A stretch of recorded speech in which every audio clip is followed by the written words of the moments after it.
राधा वल्लभ श्री हरिवंश भगवान जगन्नाथ को नीम का भोग क्यों लगाया जाता है? आइए इसके पीछे की पौराणिक कथा जानते हैं। इस यात्रा से जुड़ी कई प्राचीन परंपराएं हैं।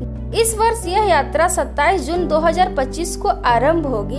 रथ यात्रा के दौरान कई अनोखी परंपराएं निभाई जाती हैं, जिनमें एक है भगवान को कड़वे नीम के चूर्ण का भोग लगाना। यह सुनने में अजीब लग सकता है कि जहां भगवान को 56 प्रकार के स्वादिष्ट व्यंजन अर्पित किए जाते हैं, वहीं नीम जैसा कड़वा भोग क्यों दिया जाता है? इसके पीछे एक भावुक और प्रेरणादायक कथा छिपी है, जिसे जानकर श्रद्धालु भावुक हुए बिना नहीं रह सकते।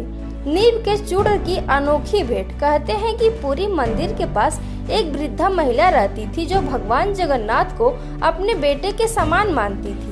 वह हर दिन देखती थी कि भगवान को 56 प्रकार के स्वादिष्ट भोग अर्पित किए जाते हैं। एक दिन उसने सोचा कि इतने सारे भोजन के बाद उसके बेटे को अर्थात भगवान को पेट दर्द हो सकता है।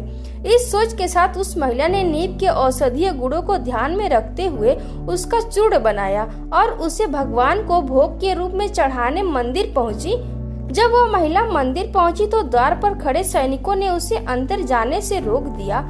उन्होंने न केवल उसे अपमानित किया, बल्कि उसके हाथ से नीम का चूर्ण भी छीनकर फेंक दिया। यह सब देखकर वह वृद्धा अत्यंत दुखी हो गई। उसे लगा कि वह अपने बेटे के लिए जो प्रेम पूर्वक औषधि लाई थी, वह उसे अर्पित भी न कर सकी। उस रात भगवान जगन्नाथ ने पुरी के राजा को स्वप्न में दर्शन दिए और पूरी घटना सुनाई। भगवान ने कहा कि उनकी एक सच्ची भक्त का मंदिर के द्वार पर अपमान हुआ है और यह सहन नहीं किया जा सकता। उन्होंने राजा को आदेश दिया कि वह स्वयं उस महिला से क्षमा मांगे और उसे दोबारा चूर्ण बनवाकर उन्हें अर्पित करे। जब भगवान ने अपनाया नीम का भोग, सुबह होते ही राजा ने भगवान की आज्ञा का पालन किया। वह वृद्धा के घर गया, उससे क्षमा मांगी और आग्रह किया कि वह फिर से नीम का चूर्ण बनाए। महिला ने प्रेम पूर्वक फिर से वह चूर्ण तैयार किया और राजा ने उसे भगवान को भोग के रूप में चढ़ाया। भगवान ने भी उस भोग को प्रेम पूर्वक स्वीकार किया। आज भी निभाई जाती है यह परंपरा।